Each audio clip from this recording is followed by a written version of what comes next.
मुन्ना पत्थर मारकर आम के पेड़ से आम तोड़ रहा था, लेकिन एक अजूबा हुआ और आम के पेड़ से आम की जगह एक सोने का नल गिरता है। मुन्ना उसे देखकर खुश हो गया। फिर वह नल को लेकर घर आ जाता है, लेकिन उसे पता ही नहीं था कि यह नल एक जादुई नल है। मुन्ना उस नल को आम नल समझकर पानी पीने के लिए अपने घर में लगा देता है, लेकिन जैसे ही उसने नल चालू किया तो पानी की जगह ढेर सारे अंगूर निकलने लगे। मुन्ना बहुत खुश था, क्योंकि अब वह सारे अंगूरों को बेचकर पैसा कमाने वाला है। वह चिल्ला चिल्ला कर बेच रहा था, लेकिन कोई भी ग्राहक उसकी दुकान पर नहीं आता था। मुन्ना बहुत उदास हो गया, क्योंकि उसका अमीर बनने का सपना चूर चूर हो गया। तभी एक भिखारी हर दुकान पर जाकर भीख मांग रहा था, लेकिन सब उसे डांट रहे थे। दुकानदार उसे डांट रहा था। मुन्ना को उस पर दया आ गई और मुन्ना ने अपनी दुकान से उसे झोला भरकर अंगूर दिए, जिससे भिखारी खुश हो गया। यह देखकर वहां के सभी दुकानदार मिलकर मुन्ना को बाजार से डांटकर भगा देते हैं। उसके बाद मुन्ना ज्यों का त्यों सारा अंगूर लेकर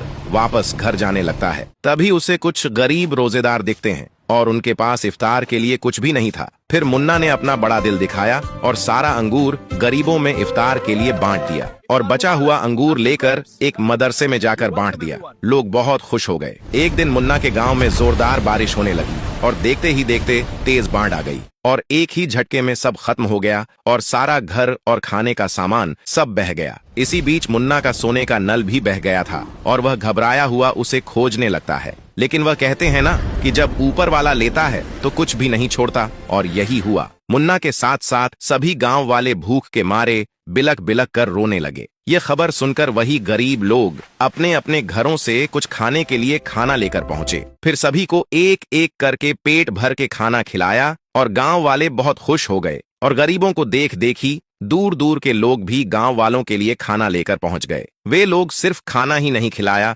बल्कि सभी लोगों के लिए मिलकर एक एक करके घर बनाया और कुछ दिन में पहले से भी अच्छा और पक्का मकान बनकर तैयार हो गया। उसके बाद मुन्ना फिर से उसी आम के पेड़ पर जाकर पत्थर मारा ताकि एक दूसरा नल मिल सके, लेकिन इस बार नल की जगह एक बड़ी सी बुक गिरती है और मुन्ना तुरंत उसे पढ़ने लगता है। इस बुक में खोए हुए सोने के नल का लोकेशन लिखा था। मुन्ना तुरंत लोकेशन पर जाता है, लेकिन उसके पहुंचने से पहले एक भिखारी कचरा चुनते हुए वहां पहुंच गया था। उसे क्या पता था कि यह किसका है, और वह सोने का नल पाकर खुशी से लेकर भाग गया। उसके बाद मुन्ना आकर उसी लोकेशन पर नल खोजने लगता है, लेकिन नल नहीं मिलता है। मुन्ना घर आकर फिर से बुक में लोकेशन देखता है, लेकिन लोकेशन की जगह बुक से तेज रोशनी निकलती है और उसमें लिखा हुआ आया कि अब नल तभी मिलेगा जब वीडियो देखने वाले लाइक सब्सक्राइब करके कमेंट में गोल्डन नल नहीं लिखते। फिर मुन्ना आप लोगों से लाइक सब्सक्राइब करने की गुजारिश करने लगता है।